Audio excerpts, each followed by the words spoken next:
Welcome to Beyond the Microphone, a podcast about podcasters and the stories of how their shows came together, grew, and what they discovered along the way. I'm your host, Adam Baruh. So before we get into our interview today, I just got off another one, and there was a fascinating topic that came up, and I wanted to talk about it a little bit here before we interview Mike. And, as you're, getting into podcasting and you're online, you're researching, how do I grow my podcast? How do I start a podcast? How do I, whatever it may be, you're going to get all sorts of advice and websites telling you to do this, that, the other thing. I will tell you from my experience, the number one thing to be successful as a podcaster. Are you guys ready for this? Patience. Patience is going to be your number one friend.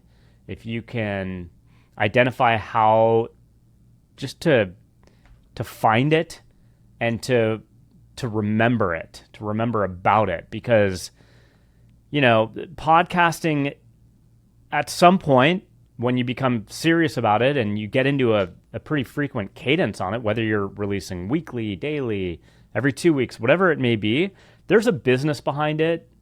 You have researching and finding guests if you're doing interviews. You got setting up, doing the research for the interview itself, setting up a script or whatever you do.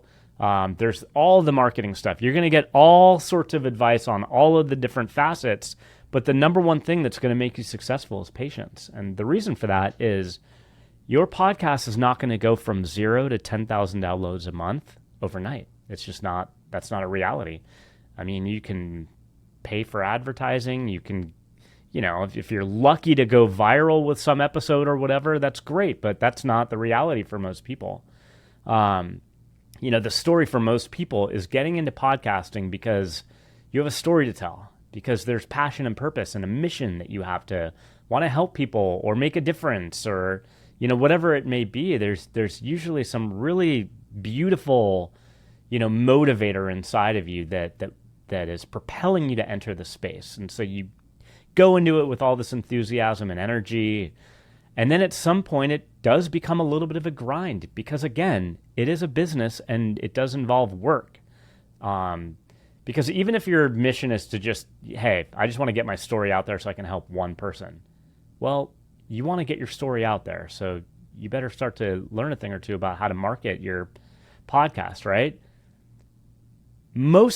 And this is a really unfortunate statistic, but it's true, this term called podfade, which happens to so many podcasters. You get to about the 1 year mark, and it's really hard to keep going, once you get to that 1 year mark, if you've made it there. And it's a really unfortunate thing, and it doesn't have to be the case. I mean, at some point you go from the passion and purpose when you launch to now you're looking at your download numbers and getting stressed out and you're getting anxious about them, right? Patience. Have patience. It'll come. You just got to keep doing the work and you got to show up and you got to be consistent because, something that one of our guests, Alex Sanfilippo, mentioned here in his episode was if you can get to the 2 year mark, that's when really all that momentum that you've been building will start to come into fruition and you'll really start to see your podcast blossom at that point. But 2 years is a long time. So have patience, continue doing the work that you're doing. It is making a difference. And always remind yourself why you got into podcasting in the first place and keep that on the top of your priority list. So with that, let's go ahead and introduce our guest today. His name is Mike Cavaggioni. He's the host of the Average Joe Finances podcast, where he and his guests discuss how to create passive income from real estate, investing, side hustles, and more. So hugely relevant when it comes to the podcasting space. His mission is to show people that financial independence is possible no matter their income level. I couldn't agree more with that statement also. The Average Joe Finances podcast has a listen score of 43 and is ranked in the top 1.5%. So Mike, awesome stats on listen notes. So welcome to Beyond the Microphone and well done with the Average Joe Finances podcast. How are you doing?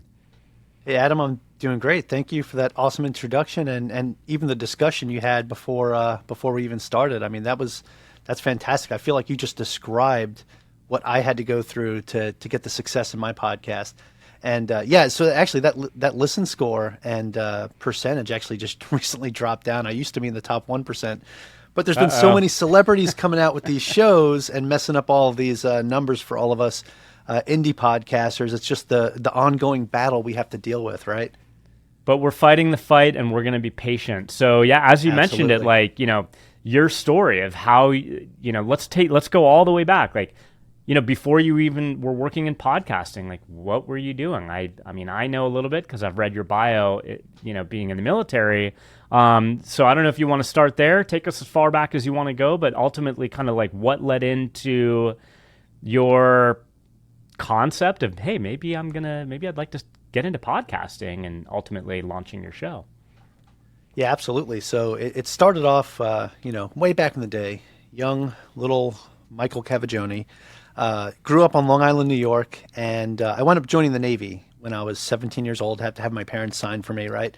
I turned 18 before I shipped out to boot camp, but I left Long Island and I never moved back after that time frame, right? So I turned 18 years old. I was out on my own ever since then. And, the Navy brought me all over the world, right? I was stationed in Virginia for 15 years, but I traveled all over the world. And finally, at my 16-year mark, the Navy said, hey, we're going to send you to Hawaii. And I was like, finally, thank goodness, I'm getting off the East Coast. And I came out to Hawaii. And when I got out here, I said, I really need to figure something out because I'm getting close to the end of my career. And I want to make sure that, I'm going to be set so that we don't have to worry about money, especially if we want to stay in Hawaii because we love it here, right? And I started investing in real estate. I started getting into financial independence, learning as much about it as I could. During this journey, I got myself I had about $40,000 of credit card and personal loan debt, paid it all off, saved up $40,000 for when we moved to Hawaii and bought our home, right? And then we started investing. And it was just a really wild journey. So I started a blog talking about it, like, hey, this is how I did it. This is how you can do it too. I started coaching some people, helping them out. And then a friend of mine who had recently started a podcast, like not too long after I started my blog, came up to me and said, hey, Mike, I really think what you're doing here with your blog is great, but I really think you'd reach more people and impact more people if you started a podcast. He's like, podcasting's really starting to blow up. It's going to be huge. I really think you would have a good one. And I said, I don't know, man. I was like, I'm really busy with my job out here in the Navy, and it'll be really hard to put the time and effort into that. He's like, no, even if you just do one a month. I said, okay. You yank my arm a little bit, fine. So, but I said, I want to commit to one a week. So here I was, didn't know a thing about podcasting. I did a little bit of research, bought a Blue Yeti microphone, and I had my laptop already. I said, I think I have everything I need. And I started a podcast. And next thing you know, I'm like, this is a lot harder than I expected it to be. And, the first couple episodes, I was scrambling because I really didn't have any content ready to go. And I launched a show without having content ready to go. Yeah. 10 out of 10 don't recommend doing that, right? I didn't know any better. So here I was just struggling, battling every week, trying to make sure I have an episode. And I had it edited so it could be released on Sunday because I wanted to be consistent, right? And unfortunately, there were some days where I just wasn't consistent. So the episode would come out on a Monday or a Tuesday. I just couldn't finish it in time. And I got to the point where I was like, okay, I need to really focus on being as consistent as possible. And I started time blocking specific parts of my week to do editing and to make sure I had everything done. I started bulk recording episodes and started doing bulk interviews. I would spend my Saturdays, almost all day Saturday, doing 4 or 5 interviews. And I'm like, okay, cool. I've got a bunch of content now, right? I'm good to go. Well, now I got to edit all this stuff. And I'm like, this is kicking my butt. And about 6 months into it, I was about 25 episodes in, and I was like, I don't know if I could do this anymore. Like, I'm really getting burnt out. And I was like, well, the podcast ain't making money. I'm getting about 20 to 40 downloads, a month. And I'm like, nobody's really listening. And then I had somebody tell me, like, hey, think about this. 20 to 40 people in a room listening to you speak, that's like you're talking to a classroom. And you got to think about it like that. I said, I never really thought about it like that. Maybe I'll keep going. and I started looking and trying to find a way to have somebody help me with my editing. And I found it, and I started outsourcing my editing to a team. Okay. And I was like, okay, I've got some of this time back now, and I'm not coming home from work and telling my kids, sorry, I'll see you in an hour after I finish editing, and oops, sorry, it's bedtime, good night, and I was like, cool, I'm getting some of this time back, that's great. And then I started focusing on sharing my podcast all over social media, taking some of these little clips that the team was making me and sending it out all over, started building an email list, and I said, okay, now I'm kind of learning the marketing side of this, and I'm starting to grow. Now I'm getting a couple hundred downloads a month. I'm starting to see this nice little rise in downloads. This is fantastic. And then it got to the point where I kind of peaked at about 10 to 12,000 downloads a month. And it fluctuates, right? I have big dips and I have big gains. It just depends on the content that I'm putting out. There's some episodes that I do that just will not do as well as others. And then there's some episodes that do like really phenomenal because I'll bring on somebody that has a big name in the industry. Like when I interviewed Brandon Turner from Bigger Pockets, right? That was a huge episode for me. So it's just finding that right rhythm and finding what worked for me. And that's what I did. I said, you know what? I need to get to the point where all I'm doing is recording content and I don't have to worry about it. So I hired a VA and I said, hey, I want you to grow with me. This is what we're going to do. And, she started working with my editing team and eventually took over all the editing for my podcast, and then eventually became my lead editor for a team that I built to help other podcasters. So It's just been this huge growth that I've had. My podcast just turned 3 years old last month, and it's just been an awesome journey. And I went from nothing to I got some affiliate sponsors to I got actual sponsors. And then just today, like maybe 2 hours before I'm hopping on with you, I just had a call with a very big sponsor that sponsors very large podcasts, and they are interested in sponsoring my show. So I sent them all my stats and my data and everything, and now we're negotiating some stuff. And I'm like, this is super amazing.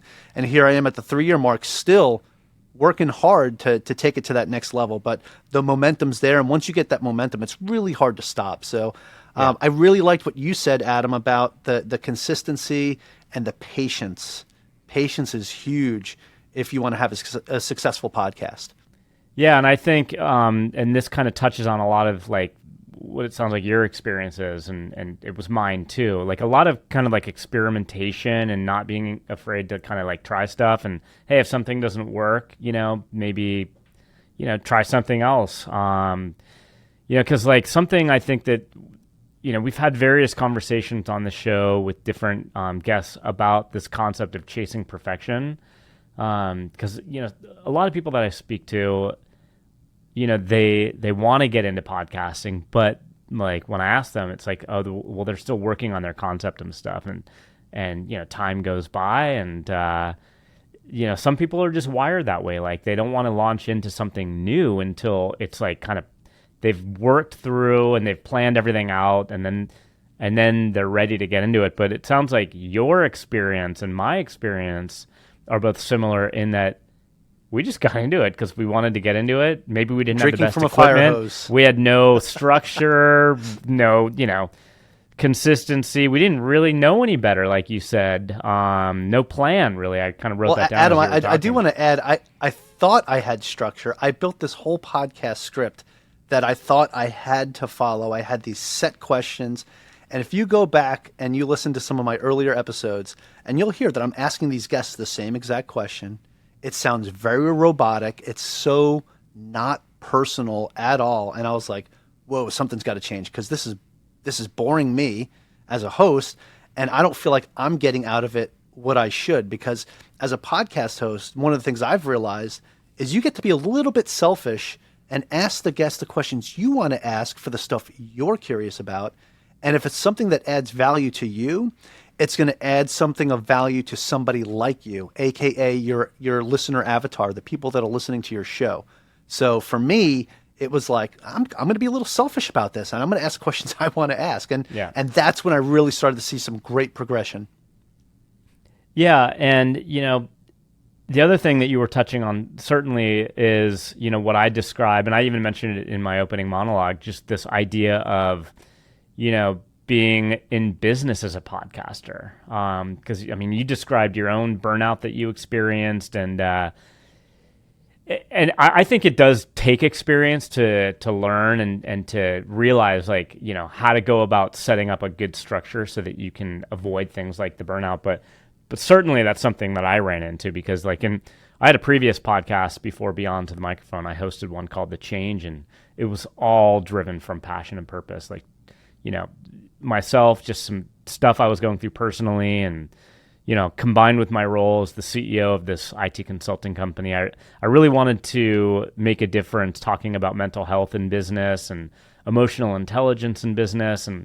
And so I was booking like authors and stuff like that to come on as guests, and they were great. I mean, I loved all the conversations that I had, but the time, like, I felt, especially when you're interviewing an author, like there's a level of research that you want to put into it, just so you can ask insightful questions and really, truly be prepared. So when it comes to interviewing an author, I would read one of their books at least, right? And, read some great books. But in terms of also having a family, 4 kids, 3 companies that I run, other podcasts that I produce, I definitely started to feel the burnout, and just I didn't walk away from that podcast.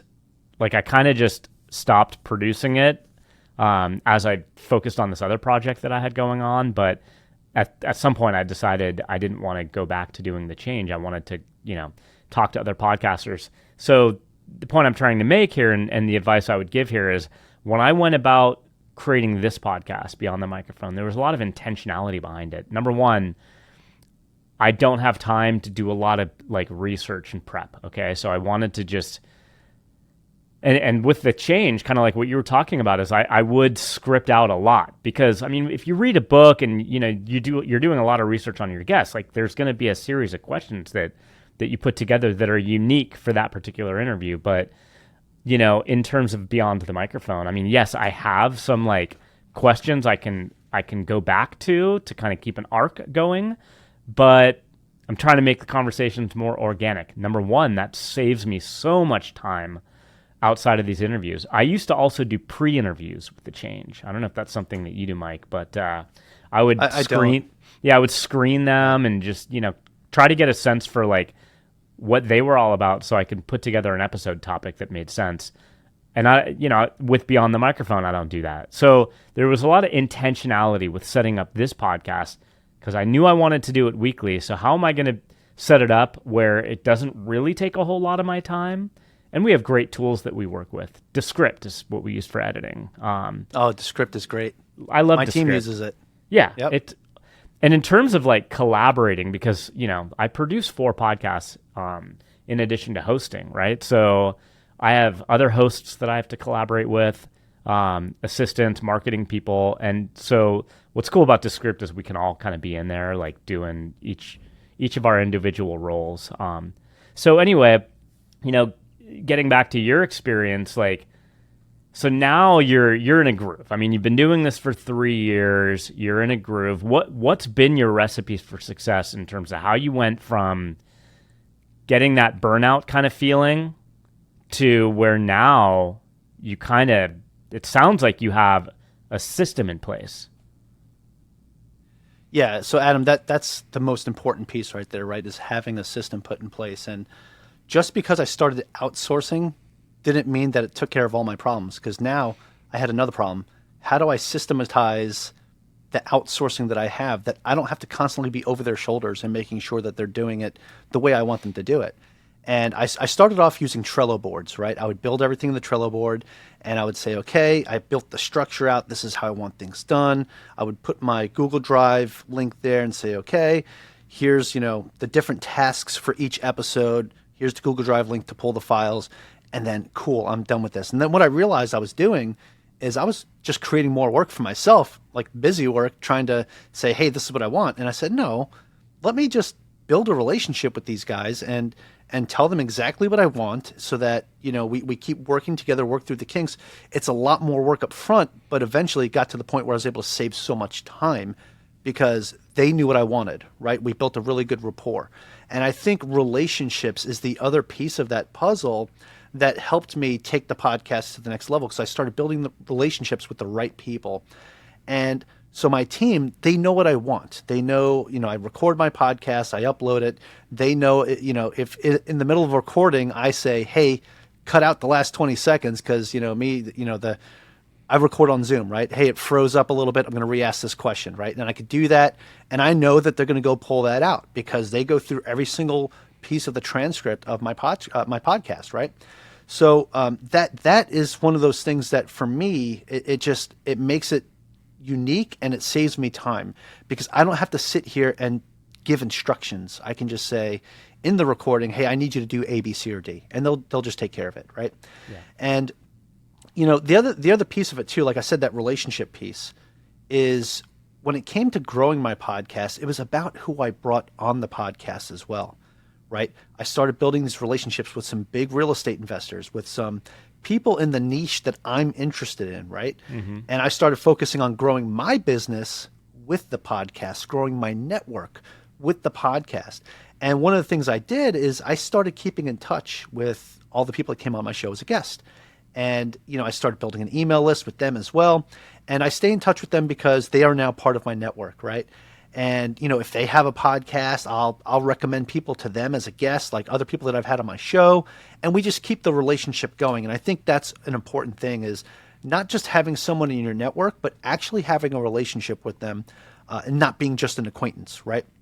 Yeah. And the other thing too, and I'll add this, these little devices here, these phones, right? These are great CRM devices. When you save a contact, at least on an iPhone, there's a spot in there for notes. You could put any websites, anything like that. So people that I meet at conferences and things like that, I'll put their contact info in, I'll save notes on them, and I know exactly what I'm talking to this individual about. So, and guess what? If I'm like, hey, who was I talking to about, why podcasting is great to build your network? I can go in and do a search and it'll pull up out of my contacts because it's in the notes. And I'm like, oh, that's the person who I was talking to, right? That's huge. And it goes back to show that you're actually putting a vested interest into that relationship. So when they have something that's coming up and they're thinking about, hey, I need a partner for like this deal, or hey, I want to start a podcast. And who is that guy that I was talking to? Oh yeah, Mike. He's the one who always keeps in touch with me and lets me know what's going on. So you build a relationship and people remember you, right? The other thing I did as well is I would go be a guest on other podcasts. It's another selfish thing you get to do, right? When you start building up and you build your brand a little bit bigger, you get to get on more shows, right? And by going on more shows, what are you doing? You're expanding your brand because everybody goes on a podcast to promote themselves. Like, let's be real here, right? I bring people on my show. They're coming on my show because they want to talk about what they do and how they can help other people, right? And I want to share their story because it's going to help other people in my particular, my listener avatar. And so it's like this unique relationship that you have between podcast host and podcast guest. So being a guest on a show is another piece of growing that network and growing that business. And if you have a business and your podcast is related to it, oh my goodness, you can monetize very early. You can start bringing people in. Like I was doing financial coaching and I'm a real estate agent out here in Hawaii. And guess what? I got clients for both from people listening to my podcast. They said, hey, you're that guy. You're the average Joe finances guy. I had people come up to me at real estate meetups and say that. I'm like, yeah, that's me. Hey, I'm interested in a financial coaching, or hey, I want to buy a home out here in Hawaii. I'm like, I can help you. Right. And the other thing too is the referrals I get out of other states. So if I know somebody that's trying to buy a house in another state, I refer them to another agent. Guess what? I get a commission check for that too. So I've been able to take advantage of the podcast to make it a lucrative source of income for me, as well as a passion project that I just love to do. So yeah, I know it's long-winded, but no, you said a bunch of good things. I was taking notes along the way. Let's start with this question because VAs, like virtual assistants. I've not worked with them as of yet, but I want to. I don't know how to go about it. Like, number one, where do you find a good VA that you can trust and that you can train? I know a lot of them are kind of, in other parts of the world. And so, like, what's been your experience, like, finding, training the right person, time zone difference, maybe some language barriers? Like, any advice you can give us on just getting started with VAs? Yeah, absolutely. I'm going to give you guys all the industry secrets right now. So get a pen and paper. So I learned the hard way too with the VA side because, as you start building up and your brand starts getting more known, you get people that will just randomly message you, for, hey, I'm a VA and I do A, B, C, or D. I can help you with your podcast and this and that. And I usually just ignore those. Well, one day I got a pitch from a VA out of the Philippines, and she sent me this pitch that was so well written and just so well put together and exactly what I wanted assistance with. And I said, you know what? Let me give this person a shot. And I hired them. And it was a mistake, right? Because it was a nightmare, right? I was like, hey, this is what I need to do. I'm not trying to pay 40 hours a week. This is a part-time thing, right? So these are the tasks that I need done. I'm talking like 2 to 4 hours a week, right? Maybe even 1 to 2. And they were like, oh, well, can you prepay and this and that? So I was like prepaying all this. I'm like, what is it? I'm like losing all this money. I'm like, no. Like this is over. And I reached out to some other podcasters and real estate investors in the industry that I knew. And I said, hey, I know you guys use VAs. What's the secret sauce here? Like, how did you find a good VA? And they told me something that it made me smack myself in the head and said, why didn't I do this in the first place? Because it was simple. They said, go to upwork.com, create the job that you want somebody to do, exactly every little task that you want them to do. Put it out there, see who applies, interview them. I said, okay, that's simple enough. So I was like, okay, what are the things that I want them to do? I start typing out this whole job description. I even go back to that message that first VA sent me, and I'm like, yeah, some of that too. Throw this all in there. And I said, I'm looking for somebody that's going to work for me 1 to 2 to maybe 4 hours a week. I want to pay between $3 to $8 an hour. Like that was the budget I put in there. And here's the different tasks. And by the way, I want you to grow with me. So as I expand and grow this business, I want you to grow with me as well. So in 3 hours, I get 24 applicants, right? I narrow it down to 5. I really scrutinize those 5 profiles. I take one more out and I say, okay, I'm going to interview these 4 people. I interviewed all 4 of them. And the third person who I interviewed is actually who I went back to and said, hey, you're the person I want for this job, right? I hired that individual. We did everything through Upwork. And after about a year, I said, hey, I want to pull you off Upwork and I want to pay you salary because Upwork's taking 20% of your, what I'm paying you. And I was like, I just want to pay you a straight up salary. And here's what we're expanding to. And here's the different tasks we're going to do. And she was like, okay, that's great. Let's go. And again, we continued to grow and grow and grow. And then she's actually the one that helped me get rid of my old editing team to start my podcast editing business. And now she's my lead editor and she is crushing it for me, Adam. So she really helped me take everything to the next level. So finding a good VA can really, really, really help you expand. And she's out of the Philippines, right? And one of the beautiful things, and one of the reasons why I like hiring VAs out of the Philippines is it's mandatory for them to learn English in school. It is the first language they have to learn besides their own, right? Most of them know 5 languages, especially if they're a VA. Like they're highly educated. It's not like they're coming to you and they're just like, oh yeah, I can do these tasks. No, they know what they're doing, right? The one who I hired specifically knows how to edit videos, knows how to do audio engineering. She's fantastic. I give her all the software and stuff that she needs. Like I'll go pay for Descript, I'll pay for the seats, I'll pay for Final Cut, whatever, right? And she'll take care of it from there. And then I said, hey, as we're growing, we need more VAs. Like this is going to become overwhelming as we take on more clients. And she's like, yeah, she's like, I'm already feeling a little overwhelmed.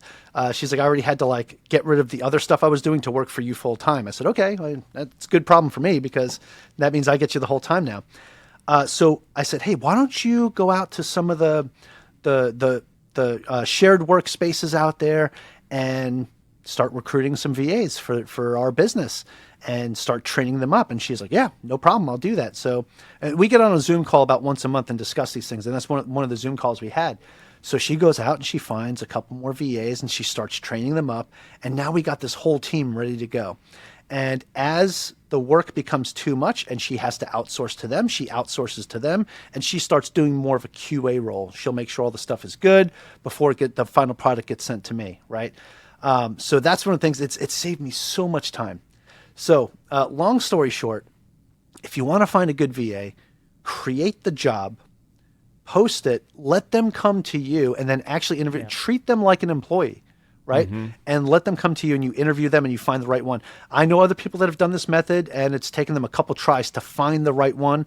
I was super lucky to get mine on the first try doing it this way. Not everyone's going to experience that, right? But if you do it this way, it won't take you as long to find the right fit versus, just going out there and listening to every pitch that gets sent to you, or searching for somebody and looking at their profiles and saying, oh yeah, they do what I want, so I'm going to ask if I could hire them. No, Yeah. let them come to you. Let them put in that effort to show that they want to be a part of your team.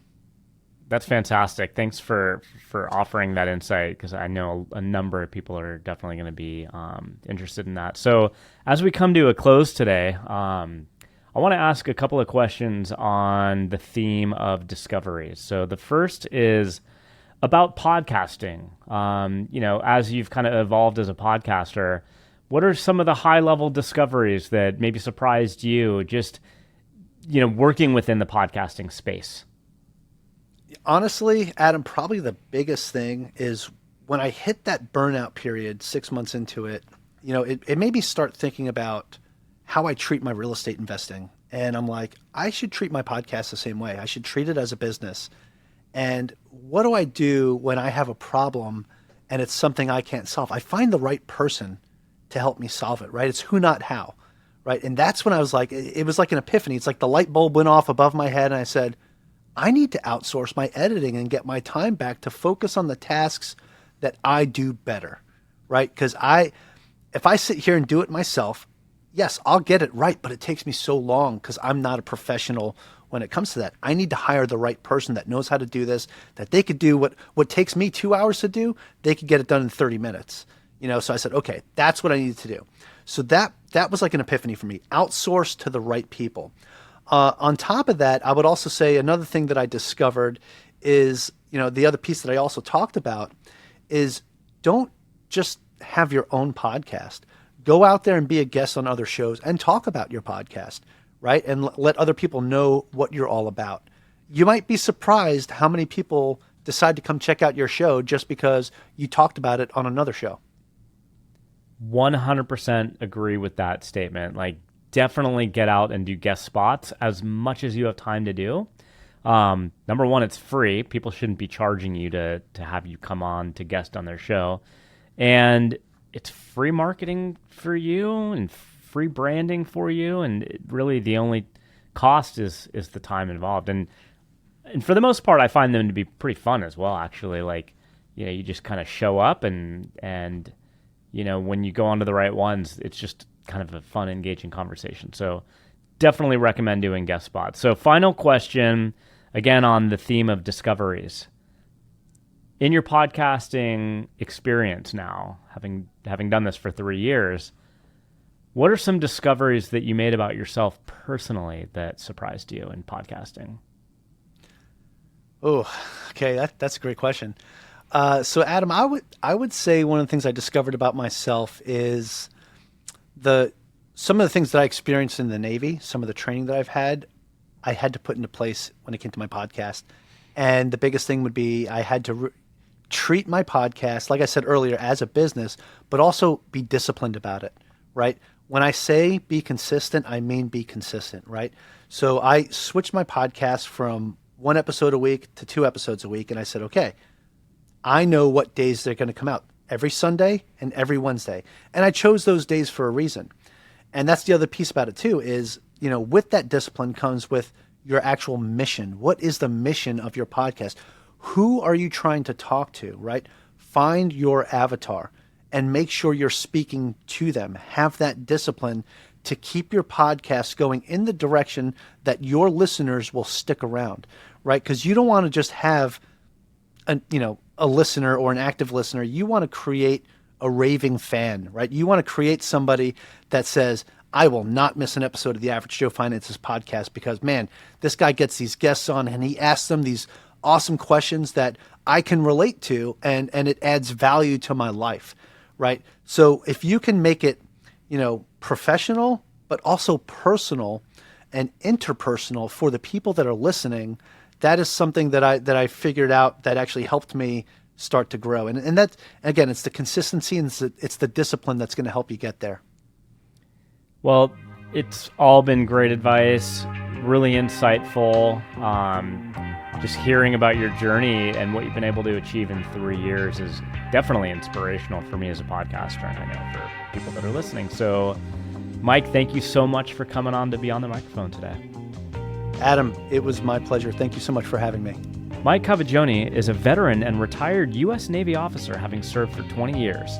He is a licensed realtor associate, financial coach, real estate investor, and podcast host.